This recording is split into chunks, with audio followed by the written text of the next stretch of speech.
I never believed houses could remember people. I believed in mold, bad wiring, carbon monoxide, things you could measure. I believed fear came from ignorance, not ghosts. That's why I took the job. That's why I slept in that house.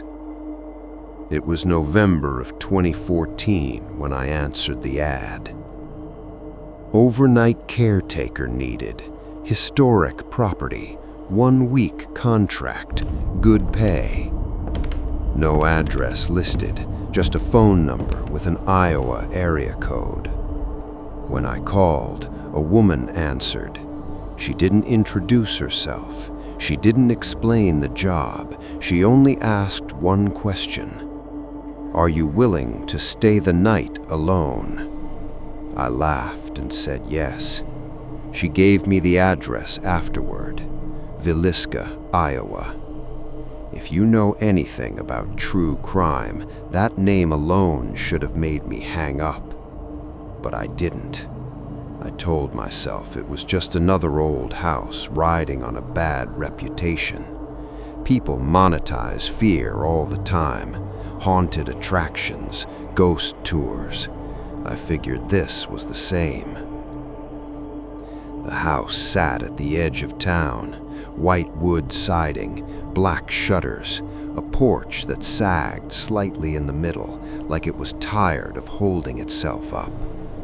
No neighboring houses close enough to hear you scream. The woman met me at the gate just before sunset. She was older than I expected, gray hair pulled tight, eyes sharp and sleepless. You lock the doors at dusk, she said. You do not open them again until morning. For anyone? I asked. For anything. She handed me a key ring with only one key. No phone calls after midnight, she added. I laughed again, nervous this time. What if there's an emergency? Her face didn't change. Then you pray, she said. She left before I could ask another question. The inside of the house smelled like dust and old wood, sweet, almost comforting, too clean for a place that had sat empty. Every room felt watched, not in a dramatic way, more like the sensation of standing in front of someone who knows something about you and hasn't decided whether to tell. I set my sleeping bag in the downstairs parlor, right beneath the staircase. The owners had insisted I stay there, not upstairs. Why not the bedrooms, I'd asked earlier. They don't like people sleeping there, the woman had said. At dusk, I locked the doors. At 11:47 p.m., I heard the first sound. Footsteps, upstairs, slow, careful, like someone counting each step. I froze, listening.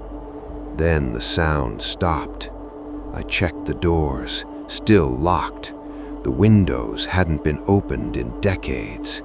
I told myself it was the house settling, old beams expanding. That's what old houses do. At midnight, exactly midnight, the temperature dropped. Not gradually, instantly. My breath fogged the air. That's when I heard the whisper. It didn't come from upstairs. It came from behind me. A man's voice, calm, tired. Don't sleep. I spun around. No one was there. I didn't sleep that night, and by morning I knew one thing for certain. The stories about that house weren't exaggerations. They were warnings, and I had already broken the Morning didn't arrive the way it should have. There was no gradual light, no birds, no sound of a town waking up. One moment, the house was wrapped in pitch-black silence, and the next, the windows were gray, like the world outside had been painted without contrast. I checked my watch. 6:12 a.m. I hadn't slept, not even for a second. Every time my eyes drifted closed, I felt that pressure again, like someone leaning close enough that I could feel their breath, even though the air around me stayed freezing. The whisper had only happened once, but the feeling never left. I unlocked the front door exactly at sunrise, like I'd been told. The lock clicked louder than it should have, echoing through the hallway. For a second, I was convinced something upstairs shifted in response, like the house noticed. I stepped outside and breathed in cold Iowa air, like I'd been underwater all night. The woman returned an hour later. She looked at my face and nodded, as if confirming something she already knew. "You heard him," she said. I didn't ask who him was. "I heard a voice," I replied. "That doesn't mean—" She raised a hand. "Come inside." We sat at the small kitchen table. No coffee, no pleasantries. She slid a folded sheet of paper across the table, yellowed, old, handwritten. "These are the rules," she said. "They should have been given to you yesterday." I unfolded the paper. There were 6 rules. Rule 1, never sleep upstairs. Rule 2, lock all doors at dusk. Rule 3, no mirrors after dark. Rule 4, if you hear footsteps, do not follow them. Rule 5, if a voice speaks your name, do not answer. Rule 6, if someone knocks after midnight, you already know them. I laughed despite myself. "This is some kind of test, right? A scare tactic?" She stared at me like I'd just insulted the dead. Every caretaker who ignored the rules quit. Everyone who followed them lasted the week. I scanned the list again. "There's nothing here about whispers." Her jaw tightened. "Then it's already started early." That night, I prepared better. I covered every mirror with towels and sheets. I double-checked the locks. I kept all the lights on downstairs. At 9:30 p.m., the footsteps began again. Not wandering, not random. They paced, back and forth, from one end of the upstairs hallway to the other. Slow, methodical. I stared at the ceiling, counting steps. 12 to the left, 12 back. After an hour, I realized something worse. There was more than one set. 2 distinct rhythms, one heavy, one light. At 11:58 p.m., they stopped. The silence that followed felt intentional, like a held breath. Midnight hit. The cold returned, sharper than before. I pulled my jacket tight and kept my eyes forward. Then I heard my name, clear as if someone stood at the bottom of the stairs. Rassel. I felt my throat tighten. Rule 5. Do not answer. Rassel. The voice said again, this time closer. Wrong somehow, like it was wearing my name instead of speaking it. I squeezed my eyes shut. Footsteps descended the stairs, one step at a time. They stopped directly behind me. I could feel the air shift, smell something old, metallic. "Why won't you look at me?" the voice whispered. I didn't move. I didn't breathe. Minutes passed, or seconds, I couldn't tell. Then the weight lifted. The footsteps retreated. At 3:17 a.m., the knocking began. 3 slow knocks on the front door. I didn't move. Another 3. Then a familiar voice, my father's. "Open the door. You're not supposed to be here. Rule 6. If someone knocks after midnight, you already know them." I stayed exactly where I was until sunrise. By morning, my voice was gone, and when the woman returned, she wasn't surprised. "You made it through the second night," she said. "How many nights are left?" I asked. She hesitated. "Depends on when they decide to keep you." I lost my voice for 2 days. Not completely, but enough that every word scraped out of my throat like it had to pass through something sharp first. The woman noticed immediately. "That happens," she said, like she was talking about blisters or sore feet. "They borrow it sometimes." "Borrow it for what?" I croaked. She didn't answer. Instead, she unlocked a door I hadn't noticed before. It was at the end of the downstairs hallway, flush with the wall, painted the same dull white. No handle, just a small groove where your fingers could pull. "This room stays closed," she said, "unless they let you see it." She stepped aside. The air inside was colder than anywhere else in the house. Not winter cold, grave cold. The smell hit me next. Old paper, damp wood, something faintly sweet and rotten underneath. The walls were covered in names, hundreds of them, carved, scratched, etched deep into the wood.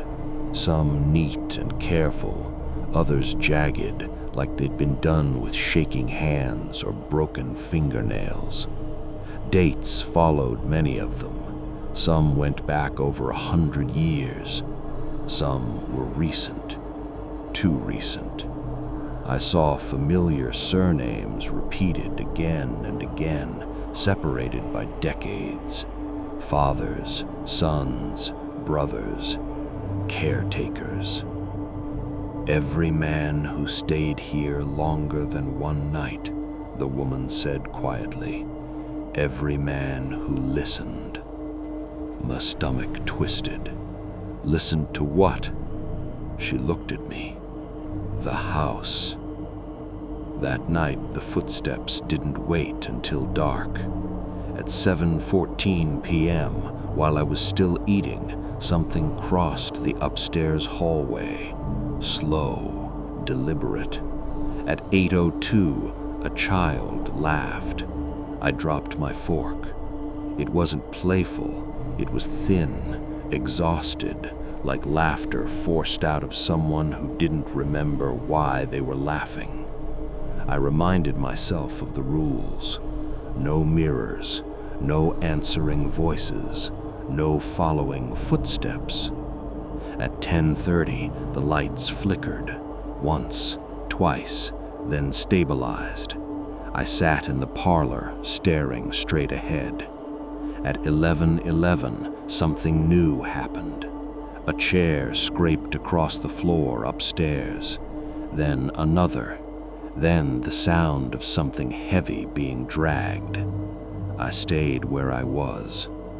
At 11:59, the whisper returned. Not behind me this time, inside me. "You're doing well. Most men don't." My head throbbed. The voice didn't sound threatening. It sounded proud. "Why me?" I whispered before I could stop myself. The air tightened. The cold deepened. "You stayed." Midnight struck. Every sound stopped at once.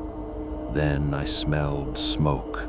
Not burning wood, burning oil, old lamps, the kind used before electricity. I heard a match strike. Light bloomed upstairs, bleeding down the staircase like a living thing. Footsteps descended again, multiple. They stopped on the final stair. I could feel them all looking at me. "Do you know what this place is?" the voice asked. I shook my head. "It's a ledger," it said. "We keep what is given." My vision blurred. Images pressed against the inside of my skull. Men sitting where I sat, speaking into the dark, listening too long, staying too still. "Why don't you just leave?" I asked. A pause, then laughter. "We did." Something brushed my shoulder, ice-cold fingers. I flinched, but didn't turn. At 3:33 a.m., I heard scratching, not footsteps, writing, coming from the walls. I pressed my ear against the wood, a sound like nails carving letters, slow, intentional. At dawn, my name was there, fresh, deep. The woman found me staring at it. "You can still go," she said. "Tonight is the last night they ask." And after that, she closed the door gently. They stop asking. By the fourth day, the house no longer felt like a place. It felt like a process, something methodical, patient. Every sound had intention now. Every silence felt earned, like I'd passed some invisible checkpoint without realizing it. I tried to leave that morning. Not dramatically, no running, no shouting. I packed my bag, walked to the front door, and turned the lock. It didn't open. I checked again. The key turned smoothly. The lock clicked, but the door didn't move, not even a millimeter. I pressed my shoulder into it. Nothing. I tried the back door. Same thing. Windows too. Solid, unmoving, like the house had decided what outside meant, and I was no longer included in the definition. When I turned around, the woman was standing in the hallway. "You weren't dismissed," she said calmly. "I quit," I snapped. "You said I could still go." She shook her head. I said they were still asking. My voice came back suddenly, sharp and loud in the stillness. "You knew this would happen." "Yes." "And you brought me here anyway?" She met my eyes. For the first time, there was something like regret. They only listen to certain men who stay. That night, the house changed its approach. No footsteps, no whispers, no cold, just normal silence. Too normal. At 9 p.m., I noticed the mirror in the hallway, one I was sure I'd covered, was uncovered. The sheet lay folded neatly on the floor. Rule 3. No mirrors after dark. I stood frozen, staring at my reflection. It stared back. Then it smiled. Not me. It smiled before I did. My reflection raised its hand. I didn't. I turned away so fast my neck burned. The mirror shattered behind me. At 10:45, the smell came back, oil and smoke. The upstairs lights flickered on by themselves. A child's voice called from above, "Help me!" Rule 4. Do not follow footsteps. Do not follow voices. But this wasn't footsteps. This was a plea. I stood at the bottom of the stairs, shaking, every instinct screaming at me to move. "Please," the child sobbed. "They won't stop." I took one step forward. The sobbing stopped instantly. The voice dropped, lower, older. "Good," it said. "You almost failed." The stairs creaked as something leaned close. Disobedience isn't punished, it's corrected. The rest of the night was a lesson. Every rule was tested. A knock before midnight, soft, polite. My mother's voice on the other side of the door. A mirror uncovered again, this time showing a room that didn't exist. Footsteps stopping directly behind me, waiting to see if I'd turn. They weren't trying to scare me, they were training me. At 2:22 a.m., the woman appeared again, sitting across from me in the parlor. "You're learning," she said. "What happens if I pass?" I asked. She hesitated. "You stop being afraid." "That's it?" She looked at the wall where my name was carved. "You stop being you." Just before dawn, the house grew warm for the first time since I arrived. Comfortably warm, safe. I almost slept. That's when I understood the real danger. The house didn't want screams, it wanted consent, and I was starting to give it. I stopped trying to escape after the fourth night. Not because the doors opened again, they didn't, but because the idea of outside began to feel distant, abstract, like remembering a childhood home you're no longer sure was real. The house rewarded that. On the fifth morning, sunlight filled the parlor for the first time. Warm, gentle, dust floating like it belonged there. For a few dangerous minutes, the place looked ordinary, livable. That's when the woman led me back to the hidden room. She didn't say a word, just opened the door and stepped aside. The names on the walls had changed.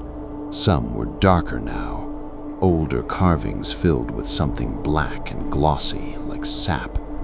Others were faded, nearly sanded away by time, and some were missing. Whole sections of wall were smooth and clean, like the names had never been there at all. "Where did they go?" I asked. The woman touched one of the blank spaces. "Those are the men who passed," she said. "Passed what?" She looked at me with something close to pity. "The house." My stomach sank. She reached into her coat and pulled out a photograph. It was old, black and white, a group of men standing on the front porch of the house. Caretakers, I realized. Some young, some old, all of them smiling. Except one. I recognized him instantly. It was me. Not exactly, but close enough that my breath caught. Same build, same eyes, same scar on the chin. "That's not possible," I said. "They get better at copying over time," she replied. That night, the house stopped pretending. At sunset, the walls began to hum. Low, rhythmic, almost soothing. I felt it in my teeth, in my bones. At 9 p.m., figures appeared upstairs. Not shadows, people. Men standing in doorways that shouldn't have existed, watching silently, waiting. I recognized some of the names from the wall. They didn't blink. At 10:15, one of them spoke. "You did well," he said. His voice sounded like mine, if mine had been worn thin by years of use. "What happens now?" I asked. He smiled. "You take our place."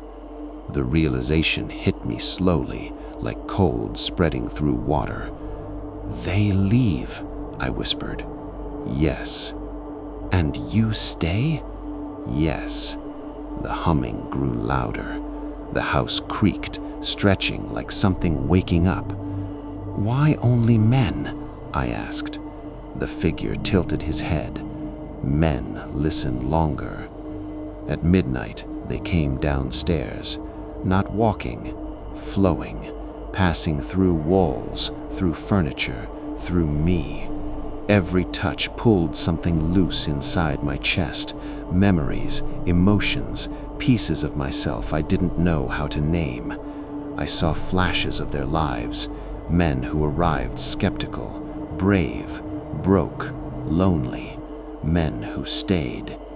At 3:03 a.m., I stood in front of the mirror again. This time, I looked. My reflection was calmer than I felt, older, patient. Behind me, the house watched through my eyes. "You can rest now," the reflection said. I shook my head. "No," I whispered, "I won't disappear." The reflection smiled sadly. None of us did. When morning came, the woman returned with fresh clothes. "You've been chosen," she said. "For what?" She opened the front door. For the first time, it opened. Outside, a young man stood at the gate, nervous, hopeful, holding a duffel bag. A caretaker. "I stay," the woman said softly. "You decide who comes next." That's when my name on the wall went dark, and another space, further down, was left empty. By the 6th day, the house stopped reacting to me. It no longer tested the rules. No voices tried to trick me. No mirrors uncovered themselves. The footsteps were gone. That should have felt like a victory. Instead, it felt like being ignored by something that had already decided your fate. The woman stayed now, slept in a small room off the kitchen I hadn't noticed before. She moved quietly, efficiently, like part of the house's routine. We spoke less each day. On the 6th morning, she finally told me the rule that never made it onto the paper. "They can't take you," she said, pouring water into 2 chipped cups. "You have to give yourself." I didn't respond. "Every man whose name stays on the wall tried to fight," she continued. "They screamed, broke rules, fought the house. And the ones who disappear, they accepted." The words sat heavy in my chest. That night, I was shown how. At 8:08 p.m., the house unlocked a door I'd never seen. The basement. The air down there was warm and wet, like breath trapped underground. Old lamps flickered to life as I descended. The walls were stone, etched with more names, older than the ones upstairs, deeper, more permanent. In the center of the basement was a chair, wooden, worn smooth by use, straps bolted into the arms. "This is where they listen best," the woman said from behind me. "What happens if I refuse?" I asked. She didn't answer. I sat. The straps tightened on their own. The house leaned in. I felt it then, not as a presence, but as weight. Memories pressed against me, regrets, fear, loneliness, everything that made me easy to keep. "You don't have to stay," the house whispered, not threatening, not kind, honest. "You just have to stop wanting to leave." Images filled my mind. The men from the walls living quiet half-lives inside the house, watching, listening, never aging, never hurting, never alone. I thought of the world outside, rent overdue, phone calls unanswered, a life already fraying at the edges. The straps loosened. The house waited. "No," I said. The silence that followed was vast. Then something changed. Not anger, disappointment. The footsteps returned upstairs, dozens of them, pacing, restless. The walls creaked like bones. "You can still go," the woman said quietly, "but you'll never really leave." At dawn, the door opened again. I stepped outside. The air felt thin, wrong. The town looked faded, like a photograph left in the sun too long. People passed without meeting my eyes. When I checked my phone, there were no missed calls, no messages, no signal. That night, in my apartment miles away, I heard footsteps above my ceiling. Slow, careful. At midnight, my mirror smiled, and somewhere in Iowa, a new name appeared on the wall. Not carved, written in ink that hasn't dried yet. I didn't go back to the house, not physically, but that doesn't mean I left it behind. The first year after Iowa, I told myself everything could be explained. Stress, sleep deprivation, suggestion, a shared delusion reinforced by isolation and fear. I read articles, watched documentaries, learned the language of skepticism so I could hide inside it. It didn't help.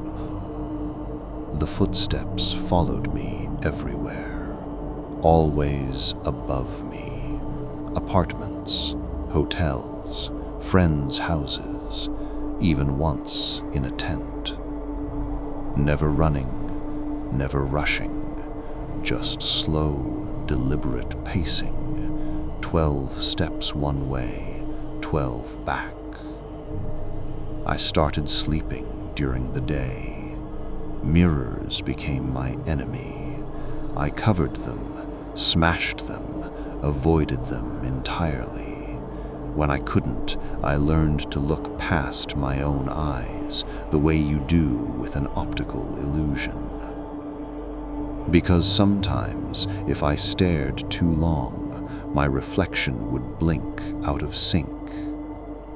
I moved cities, changed jobs, changed my name on paper. Nothing worked. 3 years after Iowa, I received a letter. No return address. Inside was a single photograph. The farmhouse, fresh paint, clean porch, and a new sign out front. Overnight caretaker needed. I burned the photo. That night, the footsteps stopped. For the first time in years, the silence felt complete. At 2:14 a.m., my phone rang, an Iowa number. I didn't answer. A voicemail appeared seconds later. Static, breathing, then the woman's voice. "They're forgetting you," she said. "That's not good." The next weeks were worse. The footsteps came back, but now they were beside me, in hallways, on sidewalks, just out of sight. I started seeing men in crowds who looked almost like me, close enough to hurt. They'd watch, smile faintly, then disappear. I understood then. I hadn't refused the house, I'd delayed it. The final rule wasn't about obedience, it was about witness. The house needs to be remembered. That's why caretakers are chosen. That's why the rules exist. That's why I'm telling you this now. Every time someone listens, the house sharpens its edges, focuses, becomes clearer. Last month, I woke up with dirt under my fingernails, old dirt, cold dirt, and a splinter in my palm that smelled like antique wood. Last night, I found a name written on my bathroom wall. Not mine, yours. I scrubbed until my hands bled. It didn't fade. If you've made it this far, if you're hearing this in my voice, then the house knows you can listen. That's how it decides. I'm sorry. I tried not to pass it on. I never thought about the house as a living thing until I realized it didn't need walls. It exists in patterns, in attention, in obedience, in fear. I learned this the hard way. The house doesn't need me physically. It only needs me to remember it, to tell its rules, its stories, its warnings. Every caretaker who stayed, every man who listened, became part of its framework. The names on the walls, the carvings, the etched dates, they're not just marks, they're anchors, evidence, proof that someone existed there long enough to understand the house's truth. And now it anchors itself in me, in the listeners, in the voices who hear this story. 2 months ago, I returned briefly to Iowa. I stayed in a hotel near the edge of town, thinking maybe distance would let me confront reality. I didn't even try to reach the house. I just walked past the dirt roads, past empty fields, past the faint outline of a white farmhouse I could no longer be sure was the right one. At dusk, I heard it. Not behind me, not upstairs, beneath me, through the soles of my shoes, up through the concrete, into my bones. Footsteps, slow. 12 steps there, 12 steps back. I didn't move. No one else noticed. No one else could, but I knew, and that was enough. The woman called that night, not on the phone, not anywhere conventional. She was inside the hotel room before I opened the door, or maybe I opened the door to her. Either way, the air shifted, and I felt the familiar press of invisible presence. "You told them," she said. I didn't answer. "They need to know," she said again, calm, almost satisfied. The house needs witnesses. That's its rule no one writes down. It's the final test. Without someone to observe, to pass on the knowledge, the structure weakens. It doesn't end, but it can pause. Pause until someone else comes close. This is why it survives in the modern world, why posts on forums, YouTube videos, podcasts, even stories like this, it feeds. The house grows with belief. Each listener becomes a thread in its lattice, a vector of preservation. Every caretaker who stayed, every man whose name disappeared, exists now not just in the walls, but in every retelling. That night, I left the hotel. I walked the streets alone. The town was silent, perfectly normal, but I carried the house with me. Everywhere I go, it moves a step behind, a shadow out of sync, a whisper I almost convince myself isn't there. I've stopped asking why, because there's no answer I could handle. I've learned the subtle signs, the triggers, the rituals that keep me separate but connected.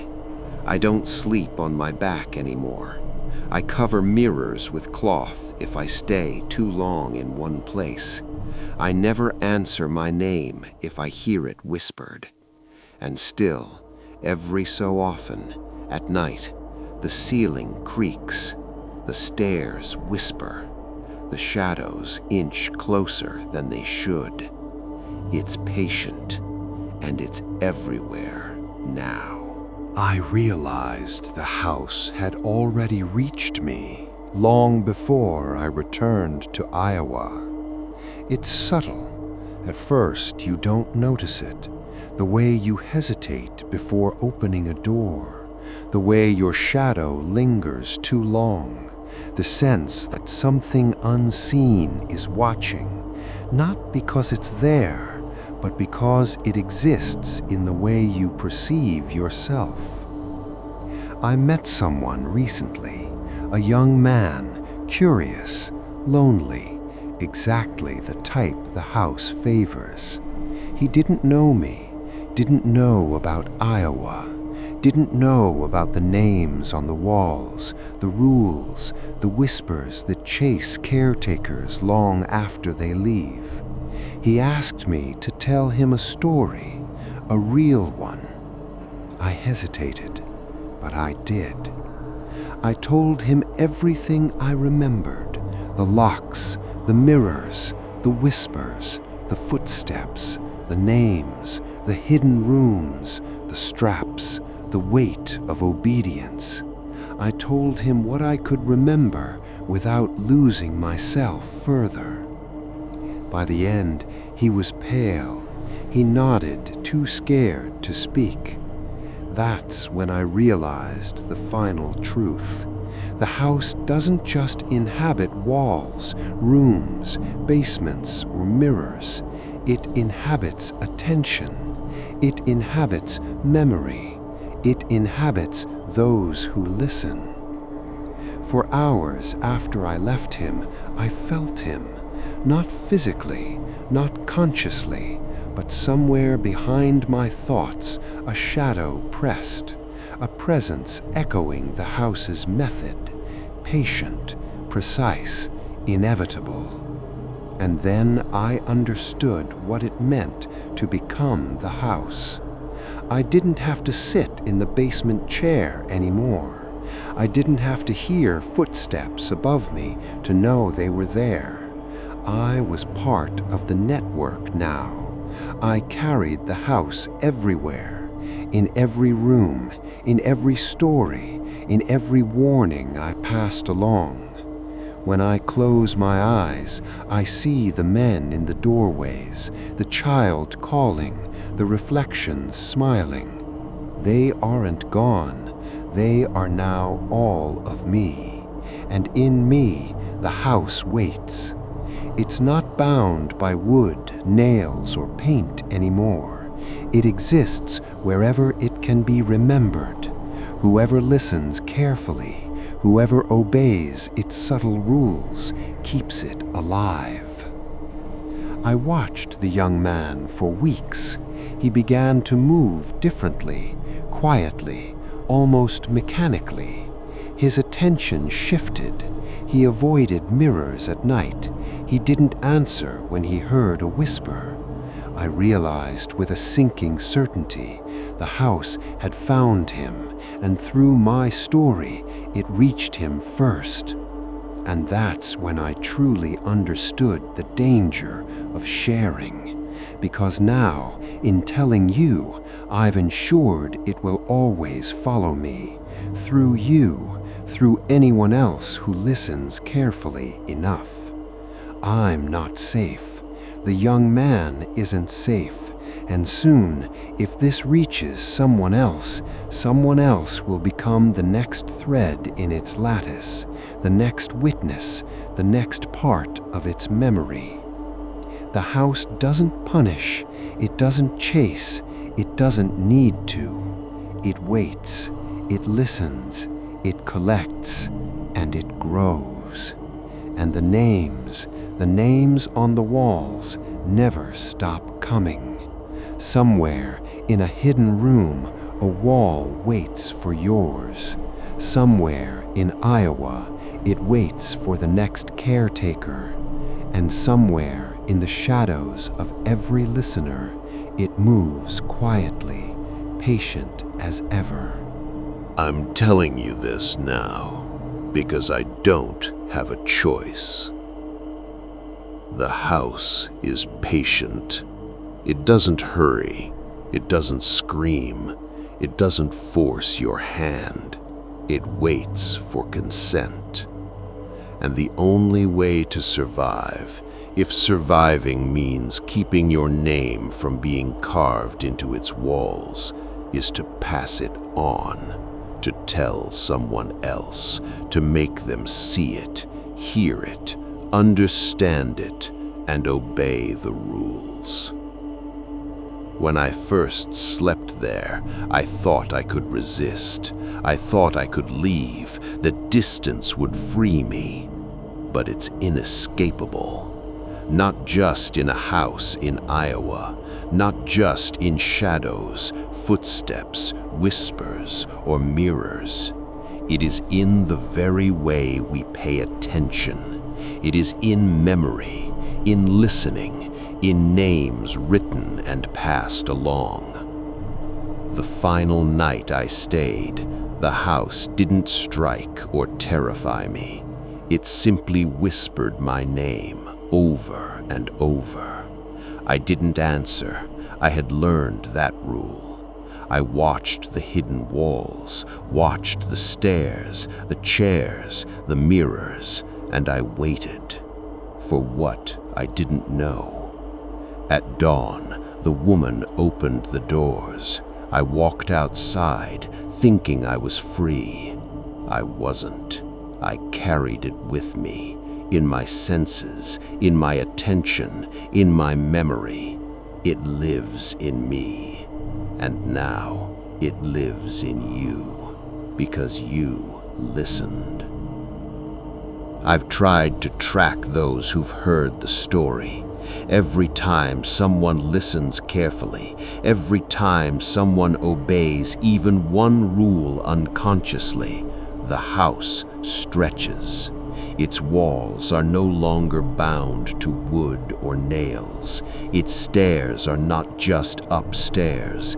Its voices don't need ceilings to echo. Its names don't need carving. They exist in memory, in attention, in quiet whispers you think are imagination. This is why stories like this survive. This is why the caretakers' names are still appearing even decades later. Someone listens, someone records, someone obeys without realizing it, and in doing so, they give the house life. You will hear footsteps tonight. You may see shadows move slightly in mirrors. You may hear a voice whisper your name when you're alone. That's normal. That's how it finds the threads that keep it alive.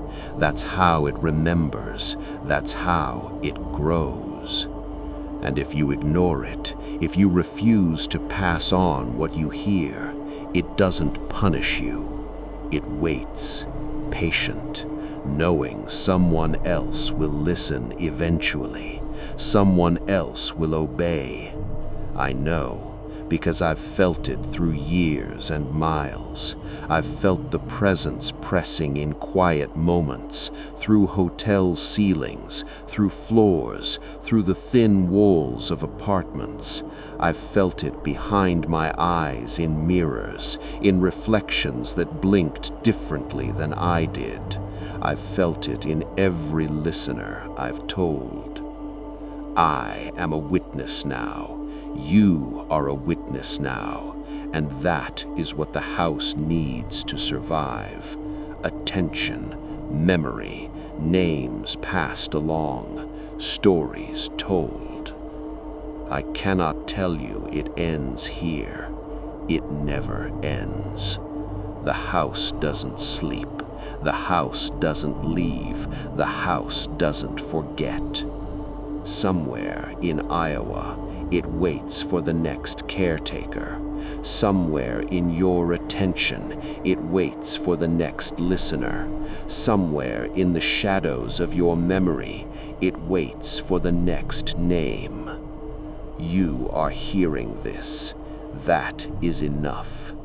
And somewhere in a hidden room, a wall waits for yours.